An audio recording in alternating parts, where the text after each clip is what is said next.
Number 1. Ubitsum.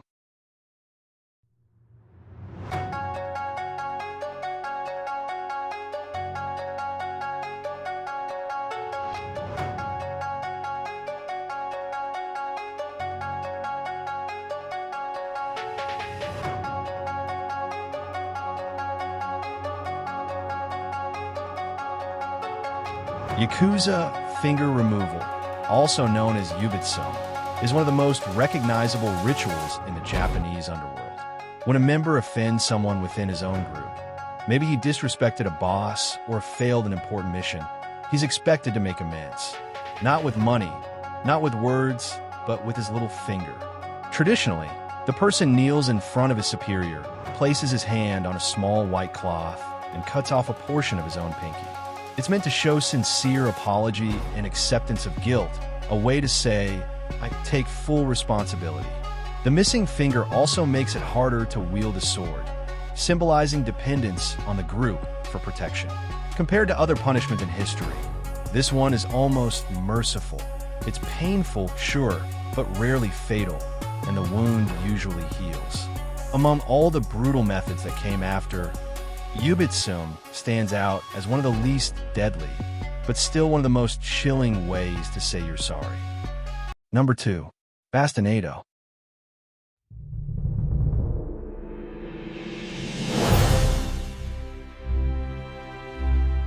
The second method on our list is bastinado. The practice of bastinado actually dates all the way back to ancient Rome. The idea was simple.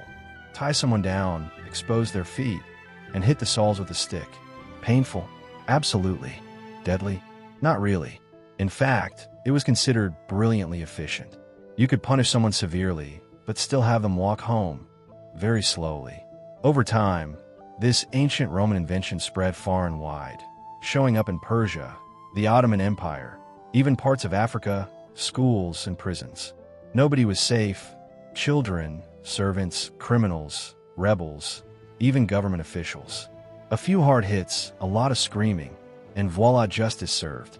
It's the perfect example of how one classic idea from Rome managed to leave its mark without leaving a mark. Number 3.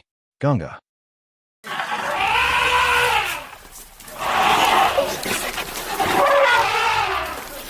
Next up on our list of human creativity punishment, commonly known as the elephant's foot or gungar.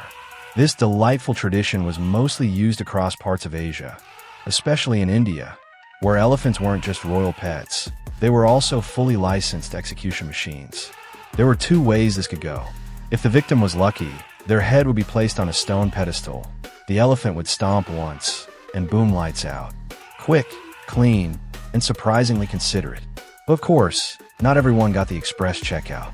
Some royal audiences wanted a full-length show, popcorn optional. So elephant trainers taught these gentle giants to step on the non-vital parts first: legs, arms, repeat. The victim would be crushed piece by piece while the crowd enjoyed the entertainment, until the grand finale, the head stomp. It's a bizarre reminder that, throughout history, humans have always found creative ways to combine public spectacle with very bad days. Number 4. Pina Culiai.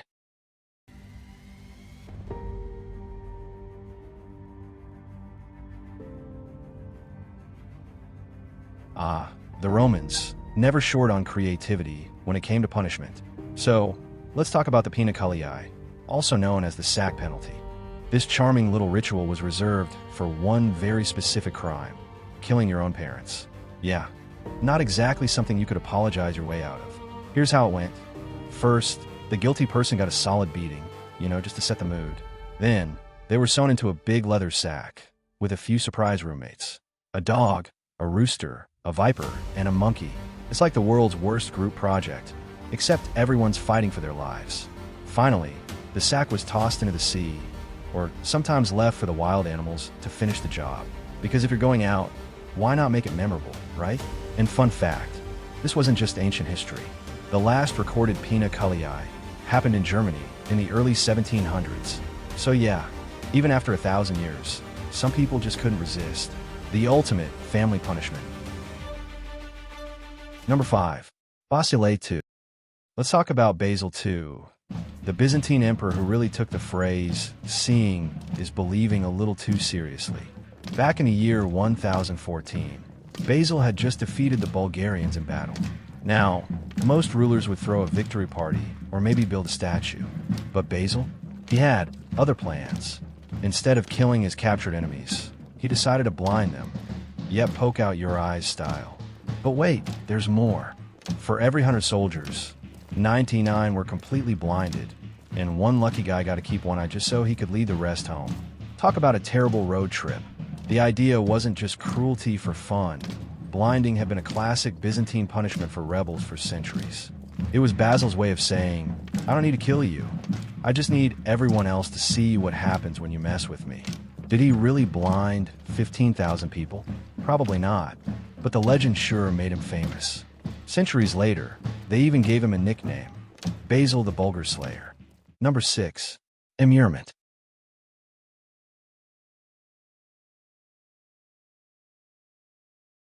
Next up, immurement, a punishment that takes out of sight, out of mind a little too literally.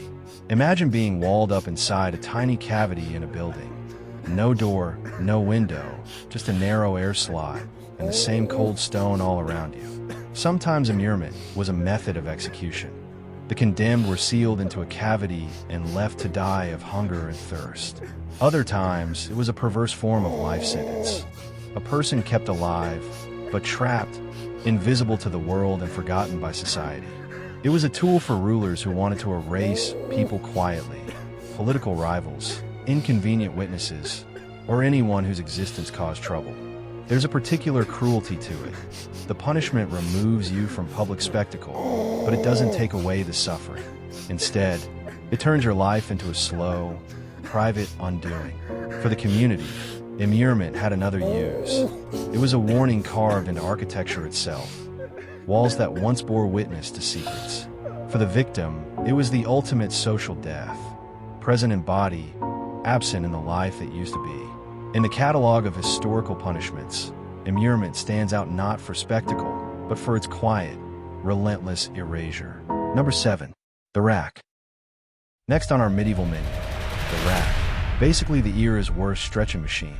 Picture a simple wooden frame, a few ropes, and a bureaucratic determination to extract the truth.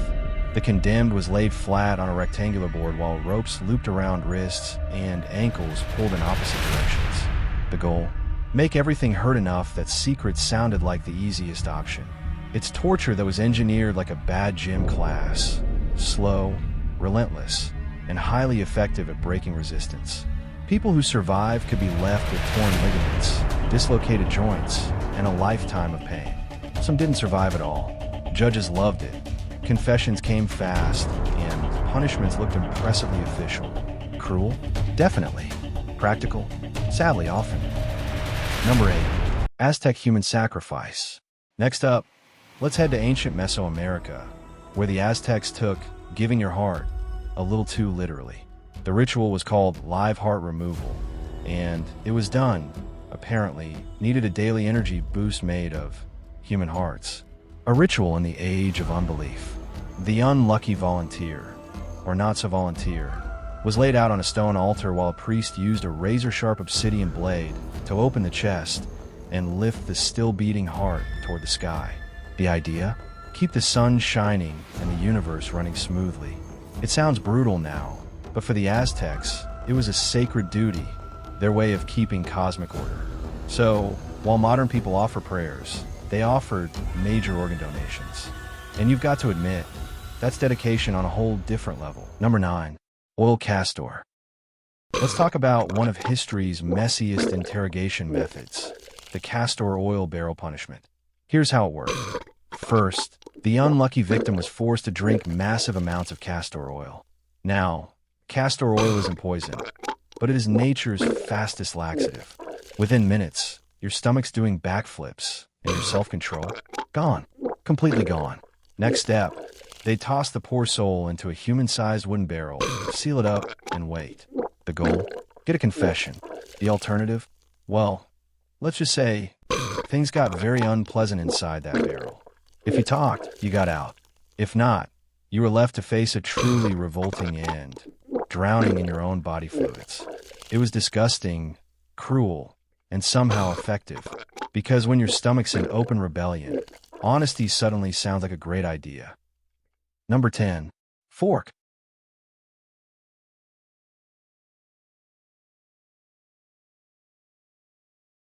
We've got something truly medieval, the heretic's fork. This charming little device was basically a metal collar with two sharp prongs, one pressed under your chin and the other right into your upper chest. Once locked around your neck, you couldn't look down, couldn't rest, couldn't even sleep. The only rule, keep your head up, literally, because the moment you got too tired and your head dropped, well, the spikes would remind you why that was a bad idea. People were sometimes questioned while wearing it, other times just left alone for hours or even days. Eventually, exhaustion did the rest.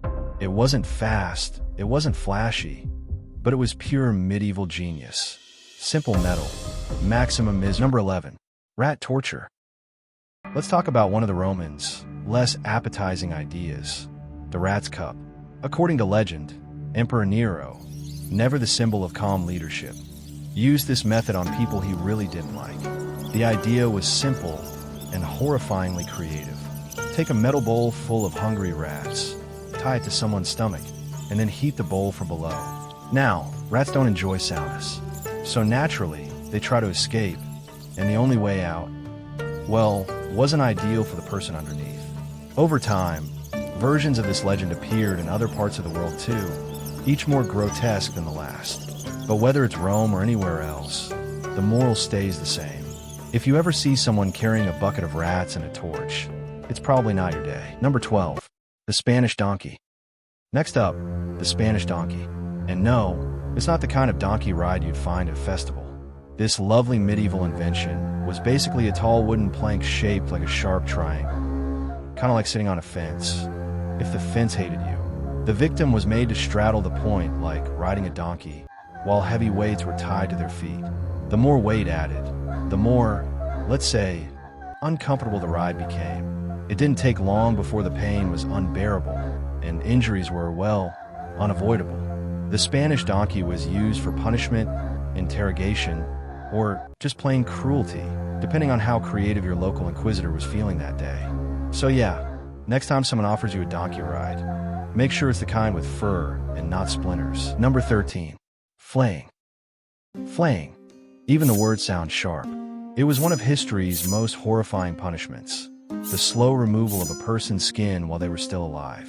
Unlike quick executions, flaying was meant to make death last. It wasn't just cruelty, it was control, a message written in pain. Executioners trained for years to do it properly.